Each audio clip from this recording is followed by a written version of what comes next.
Hey guys, I wanted to do another video on my 1993 Dodge Ram W250. I got this for 1,300 bucks. The guy was asking almost $6,000 for it, and it had a couple of issues on it that we thought might have been like new engine issues, but it turned out to be a fairly simple fix.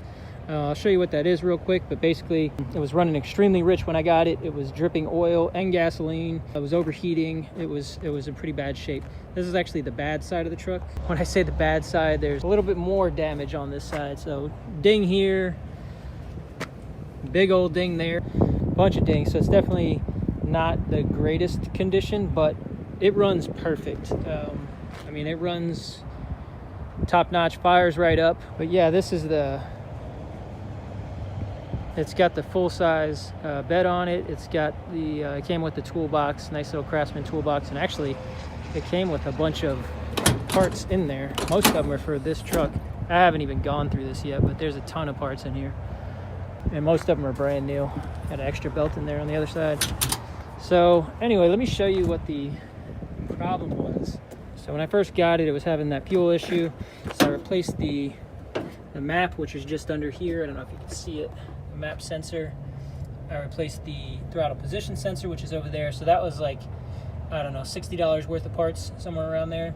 That didn't fix the issue. So then I ended up looking a little bit further, and I found out which injector it was that was stuck open by checking the spark plugs. Before that, I did compression tests and everything. But yeah, after that, I looked in the fuel injectors over here, and I believe that's number 3 over there, the second one over here on the left side. When I pulled out the fuel rail, it was just gushing fuel as soon as the fuel pump turned on. So that clearly told me something was wrong. So naturally I replaced that fuel injector.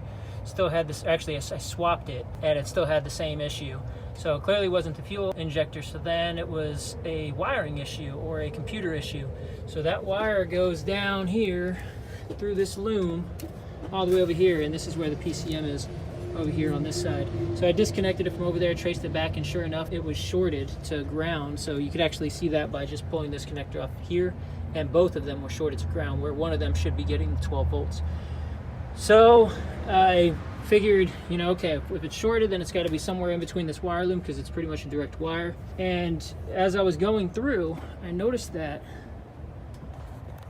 this part of the loom right here is extra crispy, and it was actually sitting right here on the exhaust manifold. You can see where it melted. I haven't even fixed it yet, but I just separated those wires, and this blue and brown striped wire right there, that's actually number 3 fuel injector. So it was shorted out to somewhere else.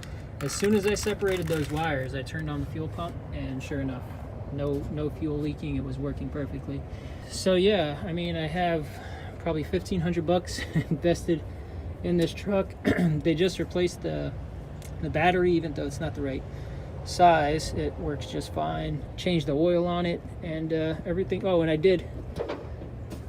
had to do this, but they stopped putting that Ram ornament, hood ornament on, I believe in 1990, either 90 or 89, but it's pretty much the same body and same truck otherwise, so I wanted to add it on. And I don't know, probably either love it or hate it, but I thought it was nostalgic. I just thought it had to be on there. Other than that, man, it's a great truck. The tires are 2018, 19th week of 2018.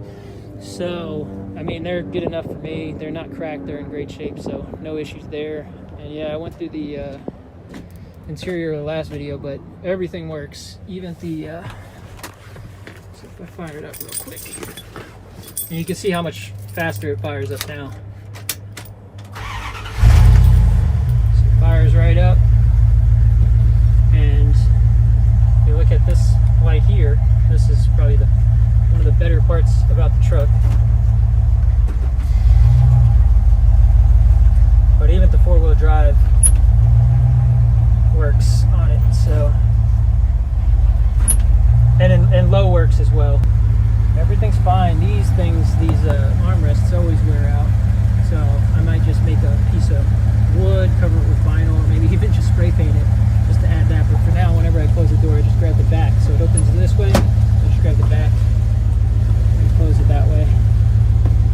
170,000 miles, and I mean, it fires up, charges. I just filled it up yesterday. Good oil pressure, overdrive works, or I should say overdrive disable works. Still got to fix this. It just flops open, but whatever. Oh, and AC works, so you can't hear the relay click on, but maybe you can. But that clicks on, and it gets cold too, so he must have just charged it recently. These things leak out over time, especially these older units, especially when they haven't been used in a while. But yeah. Anyway, guys, great truck. Sounds good. Happy with it. Got some dents and dings, which makes it pretty awesome, since I don't have to worry about giving it any more. And it's a good looking truck. I've already gotten quite a few compliments on it. It's a 93, but it has that older, I mean, it's really an 80s truck. The design is probably late 70s, early 80s, so this has a nice classic look to it.